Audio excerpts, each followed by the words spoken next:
இப்பொழுதில் நம்முடைய அனைத்து இந்திய அண்ணா திராவிட முன்னேற்ற கழகத்தின் சார்பிலே நம்முடைய பேரறிஞர் பெருந்தகை அண்ணா அவர்களுடைய 116ஆம் ஆண்டு பிறந்த நாளை முன்னிட்டு நடைபெறுகின்ற இந்த பொதுக்கூட்டத்திற்கு தலைமையேற்று நடத்தி கொண்டிருக்கக்கூடிய பாசமிகு தம்பி என் கிருஷ்ணா அவர்களே,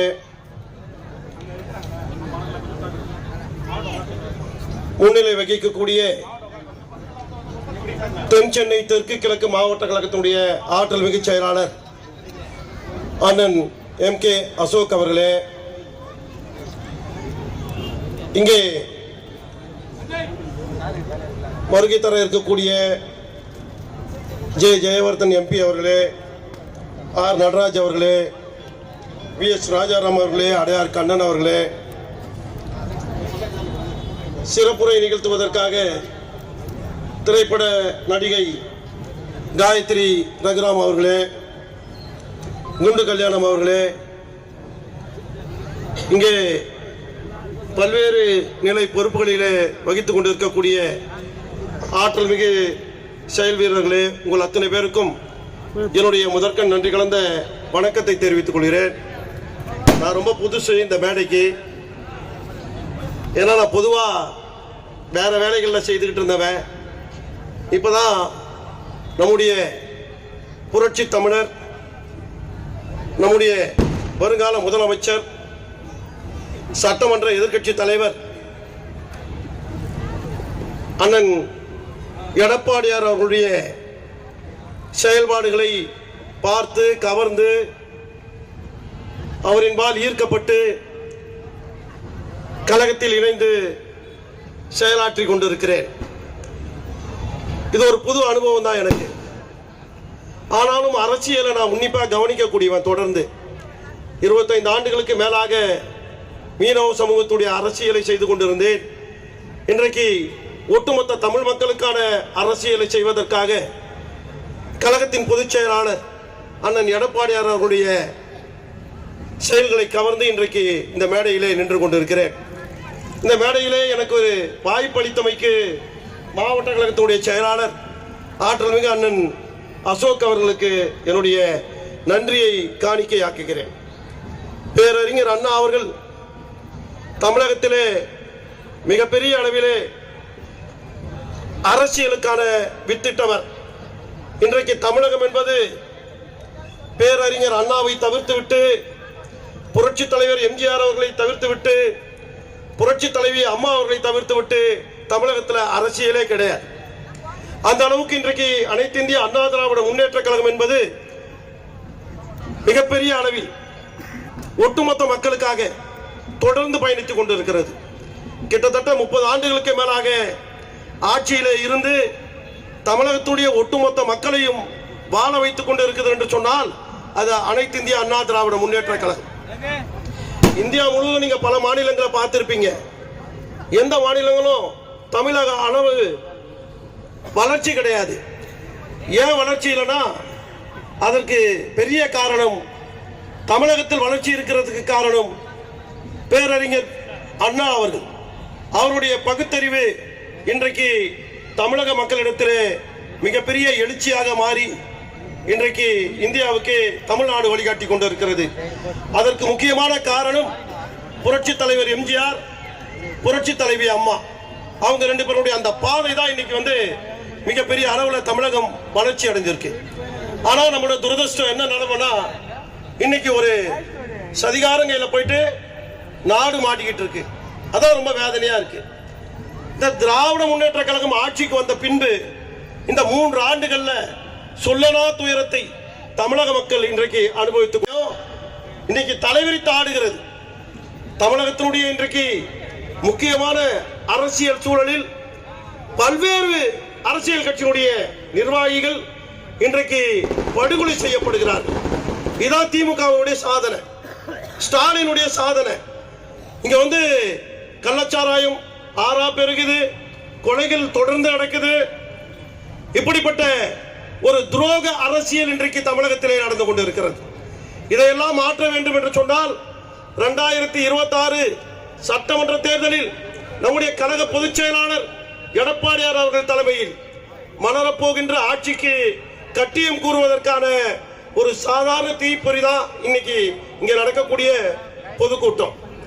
எனவே திராவிட முன்னேற்ற கழகத்தை ஒழிக்க வேண்டும் என்று சொன்னால் மக்கள் அதற்கு இன்றைக்கு தயாராக இருந்து கொண்டிருக்கிறார்கள். ஒரு தடவை நம்ம இந்த பாவத்தை செய்துட்டோம், இனிமேல் இந்த பாவத்தை செய்யக்கூடாது அப்படின்னு இன்றைக்கு மக்கள் உணர்ந்து தமிழகம் எங்கும் எழுச்சியோட மக்கள் அனைத்து இந்திய அண்ணா திராவிட முன்னேற்ற கழகம் அதனுடைய பொதுச் செயலாளர் எடப்பாடியார் அவர்களுடைய தலைமையை ஏற்று இன்றைக்கு தமிழகம் வீறு நடை போட்டுக்கொண்டிருக்கூடிய சூழல் உருவாகி இருக்கிறது. இன்றைக்கு இந்த நிலைமையெல்லாம் மாற்ற வேண்டும் என்று சொன்னால் நாம் அடுத்த கட்ட பாய்ச்சலுக்கு நகர்ந்தாக வேண்டும். இன்றைக்கு இருக்கக்கூடிய அரசியல் சூழலை நம்ம மாற்ற வேண்டும். நம்ம இங்க முதல்வர் ஒருத்தர் இருக்காரு, அமெரிக்காவுக்கு போறேன், ஆஸ்திரேலியாவுக்கு போறேன், கனடாவுக்கு போறேன், இத்தாலிக்கு போறேன்னு போயிட்டு நான் 10 லட்சம் கோடியை நாங்கள் ஈட்டி வந்திருக்கிறோம். எங்கேயாவது நடக்குமா? 3 ஆண்டுகள்ல நீங்க 10 லட்சம் கோடியை உருவாக்குனதா சொல்றீங்க. எத்தனை பேருக்கு வேலை வாய்ப்பை கொடுத்திருக்கீங்க? எங்களுடைய பொதுச் செயலாளர் அழகா ஒரு கேள்வியை கேட்டிருக்கார். இது மிகப்பெரிய பொய், இது ஒரு பித்தலாட்டம். 10 லட்சம் கோடி இங்கே முதலீடு ஈர்க்கப்பட்டது என்று சொன்னால் எத்தனை லட்சம் பேருக்கு வேலை கிடைச்சிருக்கும்? ஏதாவது வெள்ளை அறிக்கை தர முடியுமா? பொதுச் செயலாளர் கேட்டார். இன்னைக்கு வரையிலும் ஸ்டாலின் கிட்ட இருந்து எந்த பதிலும் இல்லை. கூட்டத்தின் சார்பாக அண்ணன் அவர்களுக்கு இந்த கைத்தறி அழைக்கிறோம்.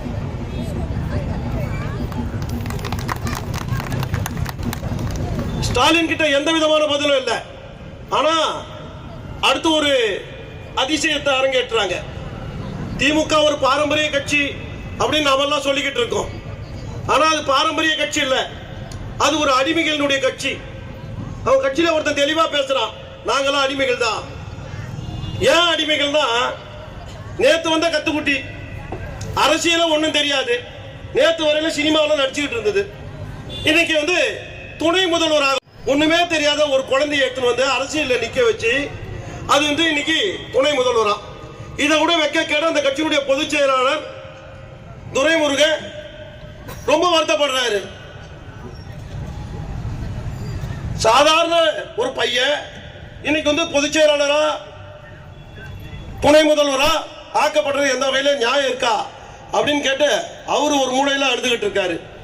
அந்த கட்சியில இருக்கக்கூடிய முக்கியமான அரசியல் தலைகள் எல்லாமே இன்னைக்கு அழுதுகிட்டு இருக்காங்க. இன்னைக்கு அதுதான் நிலைமை. இப்படிப்பட்ட ஒரு மோசமான சூழலை நோக்கி தான் திராவிட முன்னேற்ற கழகம் நடந்து கொண்டிருக்கிறது. மக்கள் இன்றைக்கு அவர்களை வீட்டுக்கு அனுப்புவதற்காக தயாராக இருந்து கொண்டிருக்கிறார்கள். எனவே நாம செய்ய வேண்டிய வேலை, திராவிட முன்னேற்ற கழகம் அதுவே தன்னால காலி ஆயிடும்.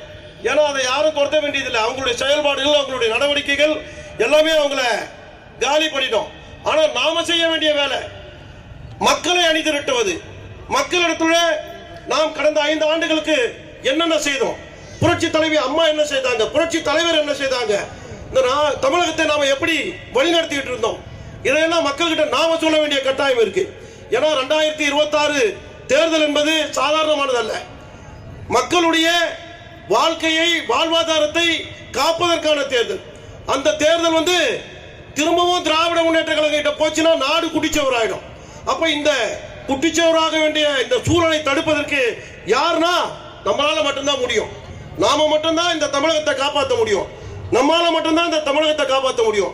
அப்ப நாம கீழே நம்முடைய மக்கள் கிட்ட திமுகவினுடைய இந்த துரோக அரசியலை, கேவலமான அரசியலை கீழே கொண்டு போய் சென்று அவர்களை தடுத்து நிறுத்த வேண்டும் என்று கேட்டு வாய்ப்பளித்த உங்கள் அத்தனை பேருக்கும் நன்றி கூறி விடைபெறுகிறேன். நன்றி, வணக்கம். அடுத்த